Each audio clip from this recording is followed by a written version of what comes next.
Hey, welcome everybody. This is another Week 14 matchup of Sparkyz Cast, Sparkyz versus WeMade Fox, and this is going to be YellOw versus RoRo. Sorry about this video file. This is the best one that I could find, and it starts immediately into the game.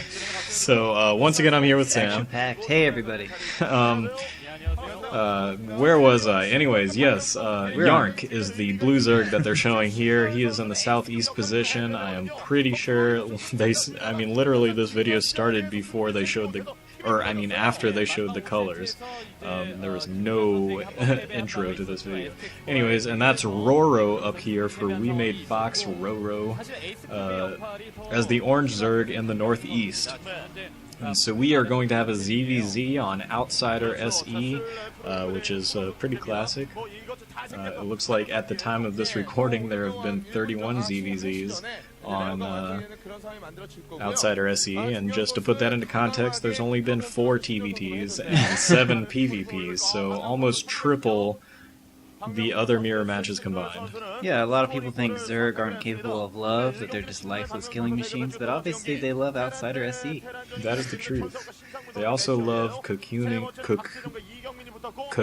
humans into chrysalises and converting them into the swarm.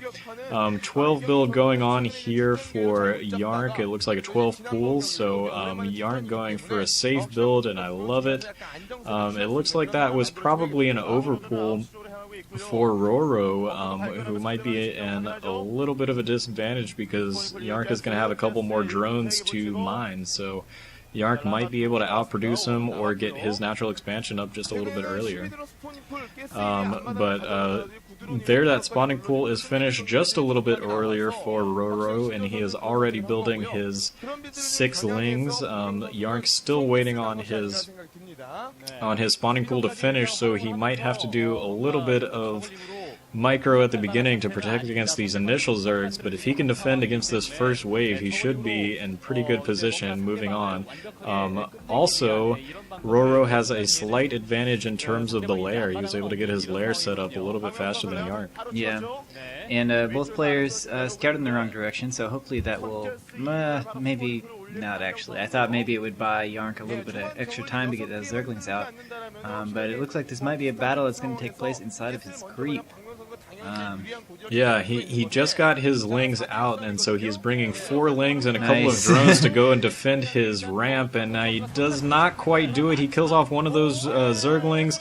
One of those drones is going to go down. Only a couple of Zerglings left for YellOw. It looks like it's 4 on 4, and so a little bit of an even draw, but I think YellOw did what he needed to do and protected himself. I think even despite losing that drone, he's still going to have a little bit of a drone advantage, but he needs to get a couple more Zerglings to stem the tide of lings that are coming into his base, and once he does that, he will be in an advantageous position. Once again, trying to block off the ramp from any reinforcement lings, and is able to do that, kills off a single ling before it can do anything, and YellOw has put himself in a pretty nice position. RoRo here is already building his spire. YellOw is yet to place his, but it will be coming in the very near future. So wow, nice try by RoRo there, trying to sort of stow some Zerglings. He peeled 2 off to make it seem like a whole new group of 6 was attacking, and that was pretty clever, but YellOw not taking the bait on that one. Ooh, coming in right now with those last lings that were still sitting in his base, RoRo that is, in YellOw's base, and RoRo almost able to pick off a drone, but not able to do it. YellOw with good ling micro for once is able to defend his drones, and he is looking pretty comfortable. Now he is in position to keep RoRo in his base for a little while, and actually breaks through, so he's going to get a full scout on with a single ling, so breaks through the wall of lings up at the top of RoRo's ramp, and actually he's outnumbering RoRo in terms of lings right now, and he is pushing in. Now he's snuck in 2. Yeah, he used that one that he snuck in to flank one of the ends of that line, and YellOw is putting on a clinic in terms of Zergling micro right now. This is pretty impressive. Getting a couple of drone kills now. He's killed off all of the lings in RoRo's base. YellOw is really tearing up RoRo's economy right now, and RoRo has nothing to defend himself. He has built his spire, but he has not built any mutalisks yet, so he cannot defend against these lings. Only 2 lings left now for YellOw, but they get another drone kill. Wow. YellOw doing a great job with his lings right there. What a great example of contain and then counter. Yarnk marched all the way once. As soon as he saw his base was safe, didn't take the bait with that I guess cheese RoRo tried to pull, where he tried to hide some inside of Yarnk's base, and immediately came back and did some really impressive things on the front door. Now the Mutalisks are in play, so a little bit of different micro. Another drone kill by Yarnk, so late game Zergling harassment. Well, not late game, but late game for Zerg versus Zerg. Mid game at the very least. Yarnk being able to do a little bit more harassment. I didn't get a chance to say this because this video started so quickly, is that Yarnk has been really suffering this season. He's been just 2-7. He is 1-1 versus Zerg, so not terrible, but he's just been making a lot of silly errors. It does not look like he is doing that this time. RoRo, on the other hand, is doing pretty well. He is at 12-9, and he's just been playing. He's really been playing more consistently than anybody on the WeMade team, and he's been the indicator of their success, I think. Mind and Pure are good. I think Midas was supposed to turn the tide for them, but RoRo, his play stepping up as a Zerg, has really helped them out a lot. But he is suffering right now. Yarnk with a pretty large lead, and he is putting down a second hatchery to get a production advantage as well. Yeah, I like to see Yarnk just sort of pull back and utilize his advantage at this point. Not necessarily, there's not a big need to overstretch yourself, and you can see himself just sort of scouting around, making sure there's nothing, no hidden traps. And it looks like RoRo's gonna get. Ooh, I think one landed, but one got killed. I think.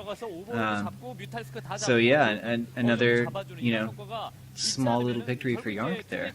Yeah, and I mean, you can just tell when you look at their bases. Yarnk has a full mining base there. He's got a second hatchery building it. When you count up his drones, RoRo only has 6 drones mining. He's got 3 on minerals and 3 on gas. That's not enough to sustain Mutalisk production. He's just not going to have enough minerals. He can't build any lings to go along with them. He's just got to share between them. Yeah. Now Yarnk has his second hatchery. He's waiting for some larvae to be built. I think maybe one drone got killed by this combined ling and Mutalisk attack, but massive amounts of Mutalisk here from Yarnk. Yarnk is just going to dominate this attack, and that is GG. You can tell that was RoRo's, his death rattle in a way. Yeah, exactly. He wanted to go in and do something of value before he quit that game, but Yarnk looking very happy. You don't usually see him show that much emotion, but very happy coming in, getting a big win in Game 1 of Sparkyz versus WeMade Fox. He doesn't even have to wear the silly jacket just yet. Yeah, That's exactly. Really nice. Not wearing the jacket is always a good thing. I think I'm gonna, maybe one day if I can find the time, I'm gonna go back through my VODs and count up the statistics of Sparkyz when they're wearing the stupid jacket against when they're not wearing the stupid jackets. I think it will be quite evident. Although WeMade Fox is sporting some pretty ugly jackets of their own right now. Yeah, I guess, that's part of the competition. But we're out of video, so we'll see you in the next one. I can put up a splash screen, no big deal. Anyways, yeah, see you in Game 2.